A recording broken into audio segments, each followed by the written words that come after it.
Hello, my friends. So, I want to talk about chasing the high. This is a dynamic that I work with a lot of people that I help guide. And it's a dynamic that I very much had to transcend and work through myself.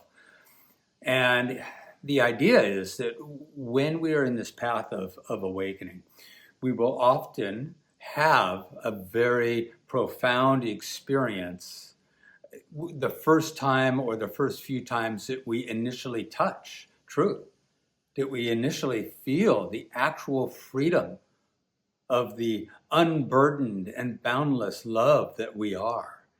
And we will often feel that in an extreme situation or condition, whether it be a psychedelic journey, a meditative retreat with deepening and deepening meditations, whether it be breath work, ecstatic dance, a variety of modalities that we can feel a sense of, this is what I've been seeking, and it feels so good. The problem is that then we believe that only when that same feeling is present are we in an awakened presence, an awakened state. And so we chase that feeling again. And I work with people all the time who will say, I'm struggling. I can't access that again regularly enough. Or I do access it to some degree, or maybe even to a large degree in my meditations, but then I go out into the world and I can't maintain it. I'm here to let you know you can't. And not at that high level, not at that level of kind of bliss and release and just absolute freedom. When we experience that, we're typically experiencing that as the egoic self, as the personal self, experiencing freedom from itself. And it feels so high and amazing and blissful in comparison to the struggle or suffering or smallness or limitation that we typically are feeling. So the ego self is the one that's feeling the high, comparing it to the low, and saying, I want to be up in the high all the time.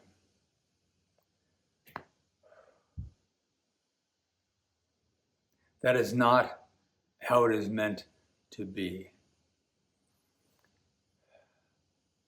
The analogy that I often use is climbing a mountain. You get to the summit, it's amazing. You have vistas like you don't have when you're down off the mountain living amongst your families and friends and community and society. It's a very pristine experience. But you can't live on top of the mountain. You can't stay in that blissful high all the time. So the idea is to recognize that what we want to bring with us from these experiences, bring back into our lives, isn't the high. It is the wisdom and the knowing and the faith, if you will, of what engendered that feeling of the high. And again, that high, it's kind of a rarefied experience that feels so amazing to the ego body in relation to how it has been feeling. The pure consciousness of our being doesn't need those highs. It just is. So the invitation is to not seek the highs, but allow for a more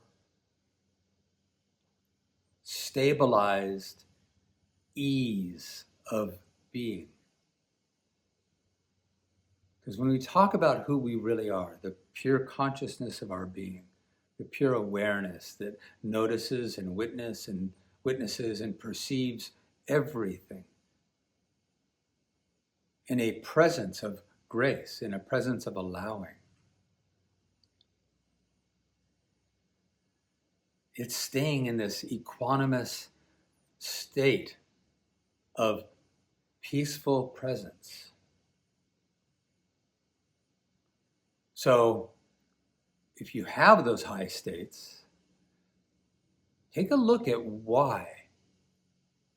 What's the wisdom? What was the letting go? What was the path? What was the shift in perspective that allowed you to feel that temporary high? That's very reasonable, right? Because of course you're going to feel like, oh my God, oh, a burden has been lifted. This truth feels so good. Love feels so good.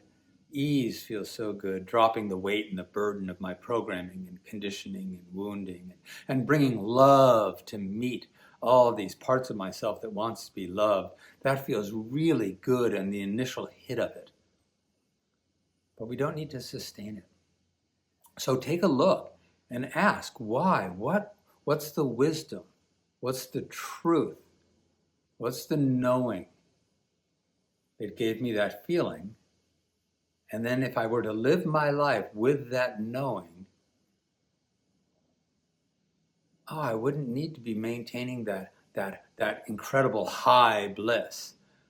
I could just be. I could just be.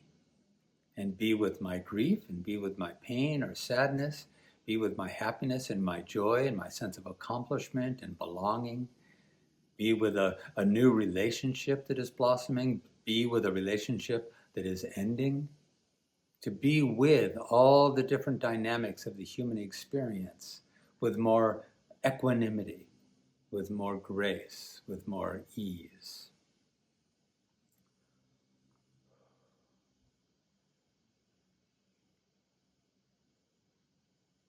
Awakening or enlightenment, if you will, is not an extraordinary thing.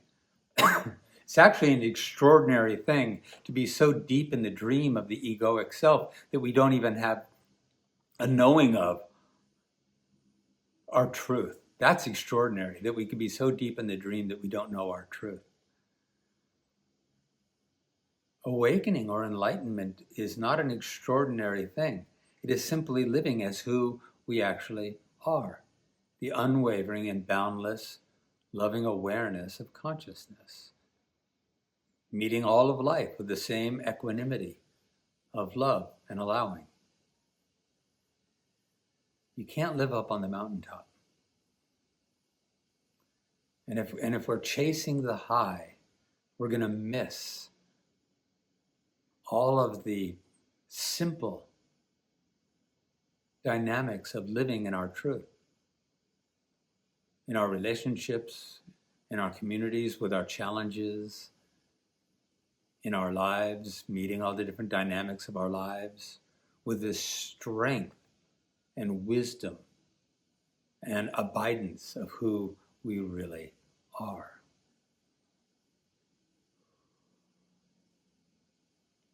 You know, if you take a look at, if you imagine any of the ones that we recognize as being enlightened, whether it's Jesus Christ or the Buddha, Dalai Lama, Thich Nhat Hanh, you know, all the masters, Ram Dass, etc. They're not walking around the whole time going, wow, wow, wow, oh my God, oh. No, they've brought the wisdom from the mountaintop of seeing things fresh and getting very clear. The mountaintop gives you the perspective of what's important, what's real. And then you bring that wisdom down into your daily life. And you meet life just recognizing what's real and what's not. What is the illusion of your mind?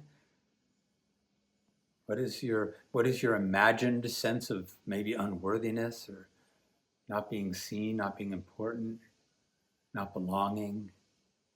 What is illusion and what is truth? You get that clear perspective in the high moments. But we don't need to keep having the high moments. We need to remember what was the learning and the embodiment and the abidance and the truth that gave us that initial feeling of the high that felt so amazing to the ego body in relation to how it's normally living. All right, I hope that makes sense. I hope that's valuable.